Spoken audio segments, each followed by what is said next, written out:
Prayer ಮಾಡಕ್ಕೆ ಏನ್ ಮಾಡ್ತಾ ಇದೀಯಾ, ನಿನ್ ಲೈಫ್ ಹೆಂಗ್ ಹೋಗ್ತಾ ಇದೆ, ನೀನು ಬದುಕು ಎಲ್ಲಿದೆ, ಸ್ವಲ್ಪ ಯೋಚನೆ ಮಾಡು. ದೇವರ ಮಕ್ಕಳೇ, ಸ್ವಲ್ಪ ಯೋಚನೆ ಮಾಡ್ಕೊಂಡು. ಯಾಕೆ ದೇವರೇನು ಸುಮ್ಮನೆನಾ? ಅಥವಾ ಸುಮ್ಮನೆ ನಮ್ಮನ್ನ ಆಶೀರ್ವದಿಸ್ತೀನಿ, ನೀನು ಹಂಗ್ ಮಾಡ್ತೀನಿ ಹಿಂಗ್ ಮಾಡ್ತೀನಿ ಡೈಲಾಗ್ ಹೊಡಿತಾ ಇದಾರ? ಡೈಲಾಗ್ ಕೇಳ್ತಾ ಇದಾರೆ ಯೇಸು ಸ್ವಾಮಿ? ವಾಗ್ದಾನ. Hallelujah, amen. ಇವತ್ತು ನಮಗೂ ದೇವರಿಗೂ ಆ ಸಂಬಂಧ ಇಲ್ಲ, ಪ್ರಾರ್ಥನೆಯಲ್ಲಿ ಸಂಭಾಷಣೆ ಇಲ್ಲ ಅಂದ್ರೆ ನಾವ್ ಏನು ಕೇಳಿದ್ರು ದೇವ್ರು ಕೊಡಲ್ಲ.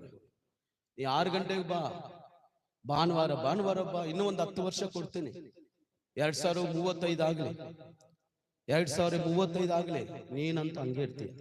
ಒಂದು ಚೇಂಜಸ್ ಕಾಣಲ್ಲ ನಿನ್ನ ಜೀವನದಲ್ಲಿ. ಪ್ರೇಯರ್ ಮಾಡು, ಪ್ರೇಯರ್ ಮಾಡು, ಪ್ರೇಯರ್ಗೆ ನಿನ್ನನ್ನು ಒಪ್ಪಿಸಿಕೊಡು, ಪ್ರಾರ್ಥನೆಗೆ ಒಪ್ಪಿಸಿಕೊಡು.